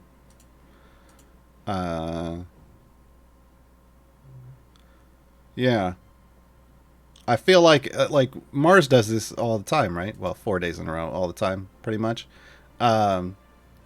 I would have to do, if I were to do something like that regular, I would have to be running new player accounts, like on a regular basis. I would have to be starting the game over regularly and running through it because I just feel like I run out of stuff to talk about. Like I fully, for those of you who missed it, one of the days this week, I took my level 15 magic core that had no pipes and I fully piped it out on stream to get it full epic.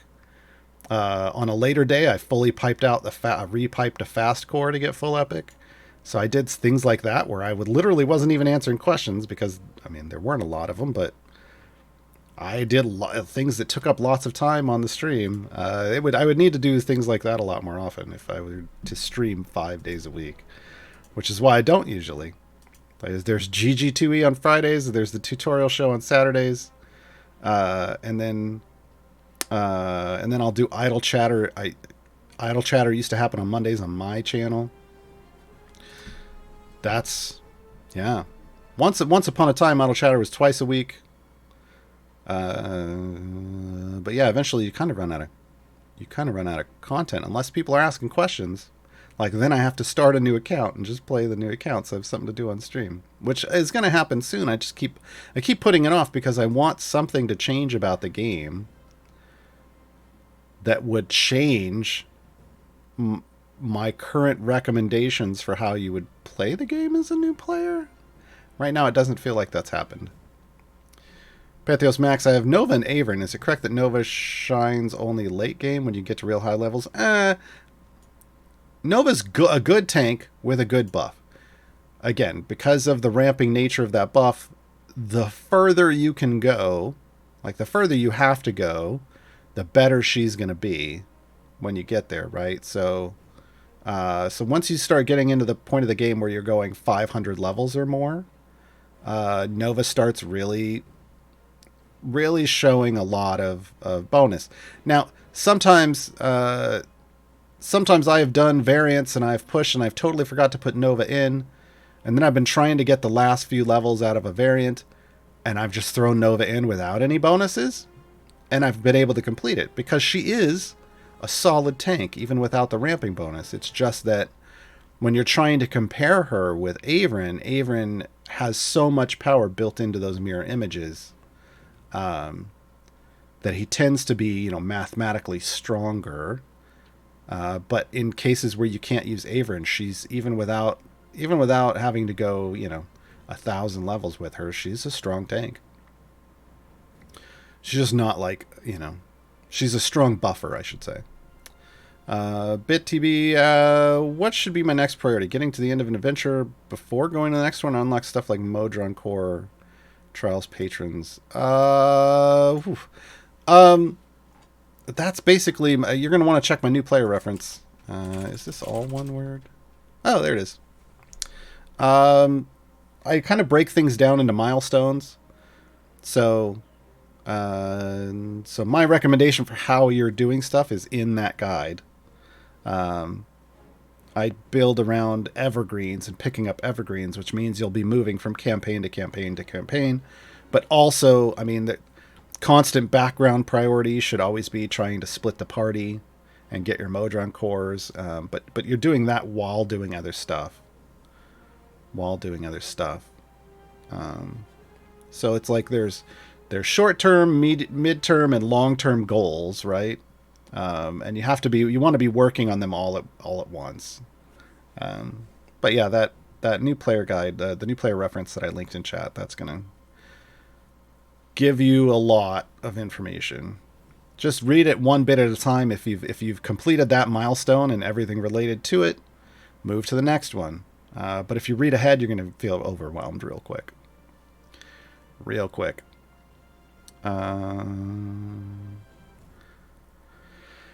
Hidden Roar, I wish you could read the story bits while your group is doing their stuff. I would like to read it, but I also don't want my group to stand there while I read it. Exactly. Yeah, technically you can find this in the oh, it's not even up here anymore. Hit J. There's a journal that keeps all the text for the adventure. I would like this with as much effort as they put into these stories. I would like to read my journal outside of an adventure. I would, or even in a different adventure. I would like to be able to I would like to open a journal and go to the chapter I want to read and read the story. Game doesn't function that way. It's like they spend a good amount of money and time and effort writing out these stories, and then in an idle game that I complete all this stuff in the background because I'm working, and then I never get to read. I haven't read stories, and I haven't read this. Unfortunately, I've maybe read 2 or 3 of the adventure stories in the last couple years. And it makes me real sad that they just don't give us a way to read that. And it's text. It's not like text is going to be... it's already all in the game files. Why can't it just be organized in a way that lets me read it? Lennon, I was half listening during work yesterday, but does Merowyn's meat grinder only impact Goldfind when an enemy is in the middle of the screen? No. We were just having fun trying to get the crystal sphere in the meat grinder, but Merowyn boosts rust on the harbor's gold find just while the meat grinder is active. I was like, I want to see the crystal sphere in the meat grinder, and that's what we went for. G Nemesis, I know this answer will probably depend on the other champs in the formation, but in your opinion, which support is best, Freely or Avrin?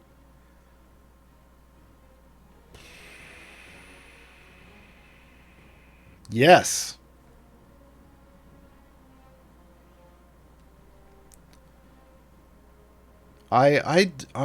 Here's the problem. Freely has a lot of what I refer to as hidden power. Through Freely's debuffs. There is really no way currently for us to tell in the game how many of how many stacks of each of his debuffs are being applied to enemies, which means his Freely's true power level's hidden. We don't really know. The only way we can tell how much power Freely is bringing into a formation is to, like, versus Averin, would be to have one of them in a formation with a full formation, push, get to a wall, and then put the other one in and see if one goes further than the other. Because it's too hidden. It's too hidden. Averin's we can tell with the mirror images. We just, it's real straightforward. But Freely's a mystery wrapped in an enigma inside of an Amazon box with too much protective packaging for the size. Like, Freely's like this big. The box, for whatever reason, yay big and full of all kinds of... Yeah, I mean, come on. Come on, Amazon. Yeah, Freely is Freely's a little bit of a mess that way. Very not transparent. KSI, we got Nordum, so do you think there's a chance we'll get other Planescape themed champions one day? I do not know. I mean, they opened the door for it, but I will say that Nordum is one that was asked for almost weekly for years. It fell off in the last couple of years, I think, because either the people that were asking stopped playing or because they just gave up on it. But we made it! Nordum finally arrived. So, who knows? I think what we're going to see coming up soon... Spelljammer, right? That's the new campaign. Spoiler alert. That got announced. I mean, it's not a spoiler. That got announced by Wizards of the Coast. That's their next big campaign book, Spelljammer. So I'm really looking forward to seeing how they integrate that into the game. But I think we're going to continue to see more of these champions from shows that, from streams that there's already groups in, like Black Die Society, Rivals of Waterdeep, Ox Venturers. I think we're going to see more of those. I think those are, you can guarantee that's going to happen. We'll probably also see, at least an Evergreen coming out of Spelljammer. Yeah. But outside of that, I don't know. Any new streams that they're going to start in on? I don't know. I have no idea. Pantheos Max, I really struggle with unlocking a new party. I do have split the party. I have quite a lot of champions, but I get stomped really quick. What item level should champions try to... Look, if you qualify for split the party, you can do split the party. What's most likely happening is you're just having troubles with the strategy involved with split the party. Martin linked my guide in there. It's literally... it explains what's going on, so you can make your own decisions, and if that's not enough, there's a literal walkthrough. There's a literal walkthrough you can do with core champions. So... yeah, I would check that out. If you qualify, you can do it. It's really just a strategy. It's really just the strategy. Kareth, still a new player, so most folks probably already know this. You're talking about variants where you lose formation slots as you go. Yep. Is that what Split the Party is asking? No, that's bench slots. There's a difference. Well, champions, specifically. Does it let you input more champions when it moves them? Yes. When you lose a champion, you can put new champions in. You just can't... You have to be very careful about who you put in because you can't take them out once you put them in. Twitch username is needed. Do you have an example of a decent Kron DPS formation? My searches lead me to believe there are no recent hits. In the Discord, you're going to want to search Kron formation in the Discord or ask in the formations channel. Yeah, that's the best bet. I don't think do I have one for Sword Coast? No, I haven't. If that's a fake Kron formation. No, I don't have one for Sword Coast that's saved. I think I have one in trials, and I can't access my trials right now. So I mean, it's always going to depend on to a certain degree on the campaign, but you want strong champions and evil champions. So I have people in there like Torrigar and Spurt, or Caddy Bree, Brunor. These are strong champions. I mean, there's a mix as long as they're providing a solid buff and ticking off one of those boxes for him. they're in that formation. Tyranno, is adding X amount of all champions damage more or less adding X to your DPS? For the rest of the formation's damage has no effect other than support abilities? Correct. Correct. They term it all champions damage because they have to, because they don't have a way of just saying boost the damage of your DPS. Plus, that also helps you clear lower level stuff with all of your champions as well. Instead of just relying on just relying on click damage, which not everybody can do. Man, all the questions came in at the end of the show. That's fine. I just got to run through all these. Valdemar Night Road, Amazaka farming for the best result. How many plague stacks should the last enemy have? 40. See yesterday's GG2E for more information. I went in depth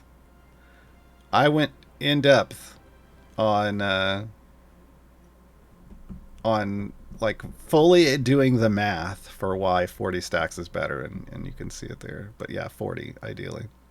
Because you asked for more questions. Well, I always want lots of questions. Yeah. I mean, otherwise I just sit here going, oh, that's real boring. Duxers, are time gates limited to 3 chest rewards for the hero? 3 gold chests, yes. Does the free play give chests after 50 like events? No. In a time gate, you get a silver chest for every unique 100 areas you go. So, but you're limited to just the 3 gold chests per time gate. But if you also went like 512 levels in a free play or in the adventures, wherever, as long as you go 512 levels, you'd get 5 silvers. If you have the blessing or the perk or whatever it is that gets you more, you'd get a little more, but only silvers. I still argue that was that a blessing or a perk? Hold on, now I've gotta. It was a perk, right? It was definitely a perk. Vajra? No, that's the gold chest. Here. Mert's Silvery Gates. Time Gate Silver Chest drops have a 50% chance of being doubled. This gets you more. This should have been... there's a chance that a Time Gate Silver Chest becomes a gold. Even if it was a low chance. That's really what this should have been. Because then it would be useful. Because by the time you get to tier 7 Mert, like, do you really care about silver chests from time gates anymore? You're fully into, I'm trying to epic out my champions. Yeah. It makes me sad. If it had been at a lower tier, sure. But not at 7. Hidden Roar. When I buy those big champion packs, do I get any refund for stuff I already own? No. That's why sometimes I don't buy them, right? Like I would love the skins off of... Oh, God, see, this is why we can't use that term. Off these Champions of Renown packs, I would love this Vampire Human skin, right? I would love this. But I'm not dropping $55 for a skin. I've already got all these other champions. I've already got them full epic, and most of them are fully gilded. There's not a value there for me, so... Like, at some point, I'll bite the bullet if it's on sale, because those go on sale, but yeah, you don't get any difference. A Null Mentor, what's a good way to go about the Bully for You variant to get blue sheet? TLDR, because I already answered this question a little earlier today, sort of.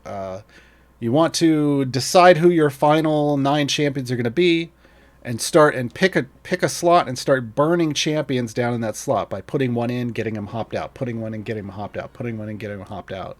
You can do this one at a time and manipulate everything. That is a fully manipulatable variant, so that you end up with exactly who you want. You just need to do the math beforehand so you know how many champions need to be left in each slot. When I update my Belushi guide, there will be a full written explanation of that. Silly Simon, Modron core level is going to be a thing. Did you foreground your magic core with speed champions in Nordum? Yeah.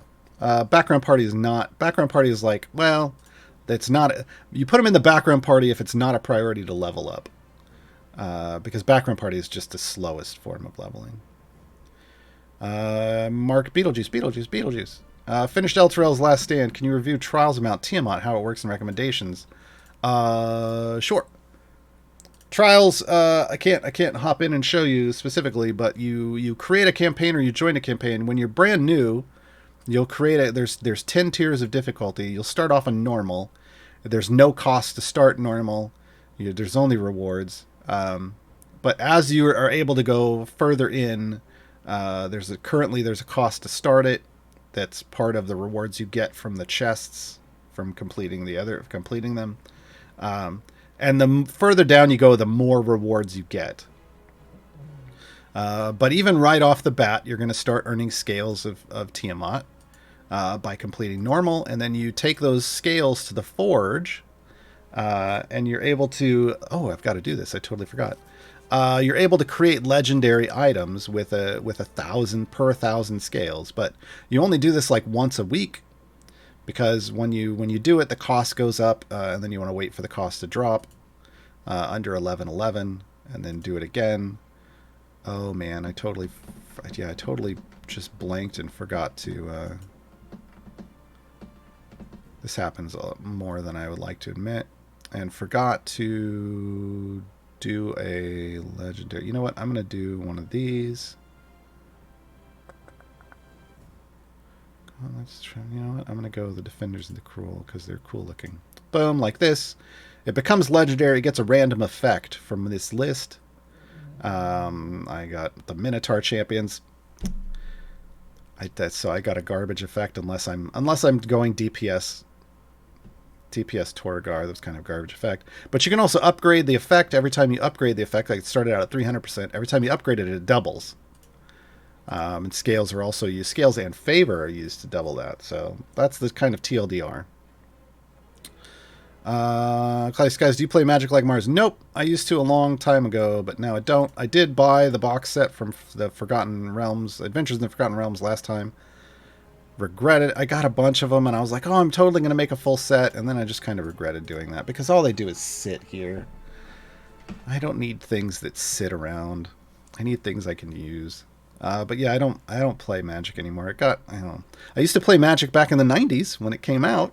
Literally, I had lots of cards. I sold thousands of dollars worth of cards off a few years back.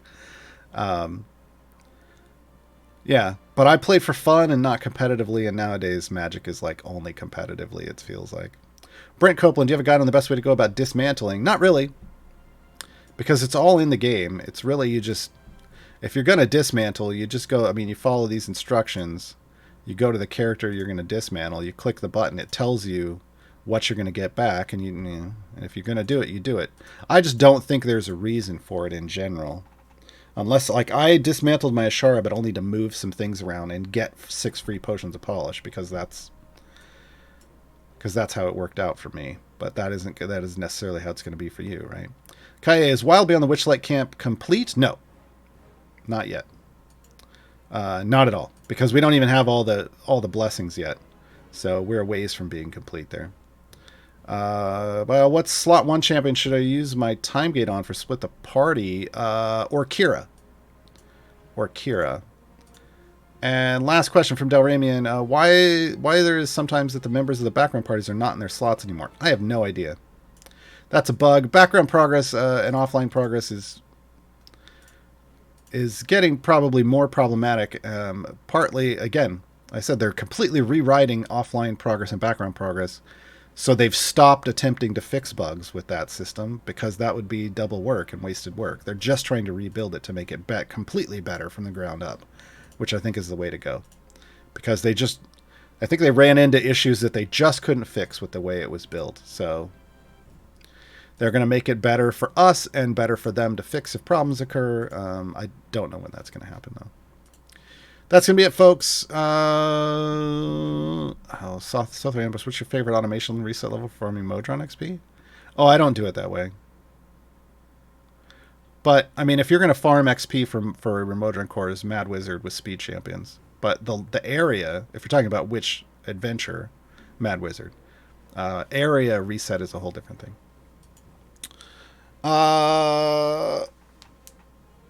That's it. Gar week is now officially over. CNE streams will return on Tuesday. Monday's a holiday, so I think they start back up on Tuesday. I am also going to be starting my streams on my channel back up on Tuesday. So check my schedule. No stream on Monday because it's a holiday. Thanks for hanging out, folks. I don't remember what song we're going out with. But here comes the song, folks. I will see you. Enjoy the rest of your weekend. I'll see you next week.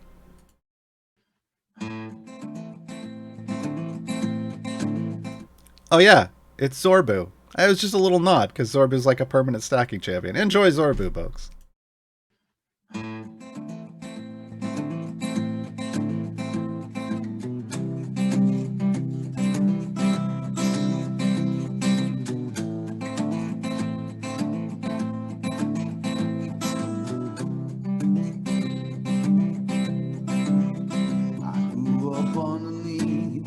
Sloop so tall, never thought that one mistake could take away it all. I live a ranger's life but never heard the call. I will avenge my family until the day I fall.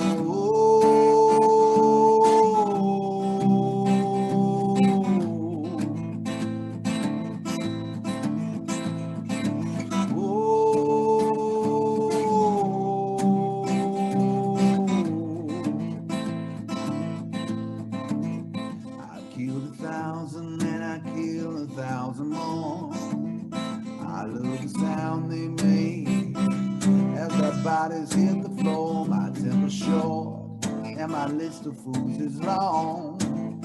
I'll cleanse the underdog of all who's done me wrong.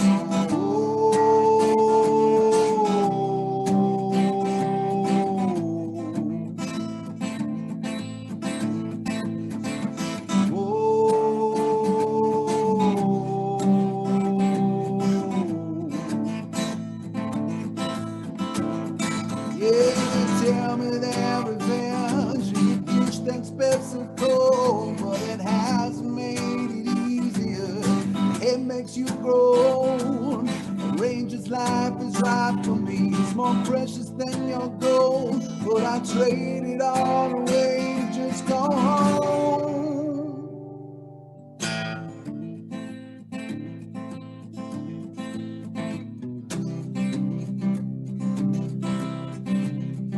I feel the emptiness flowing through my veins. It's all you're left with late at night, when your hatred holds the reins. But I still could feel an ocean made of pain. Past so far behind, it'll never be the same.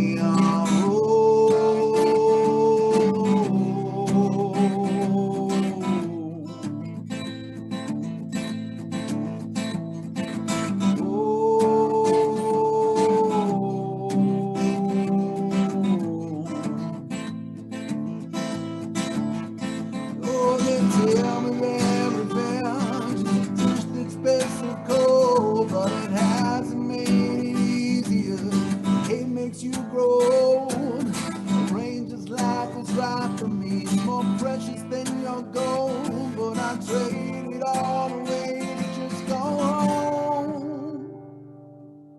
My partner Thunderbolt has never let me down. Drop and expose and let it fly. They'll be by my side when I'm putting the ground. Lifelong friends whose cause will never die. Oh, they tell me that revenge is a dish that's best to cold, but it hasn't made it easier. It makes you grow. The ranger's life is right for me. It's more precious than your gold, but I trade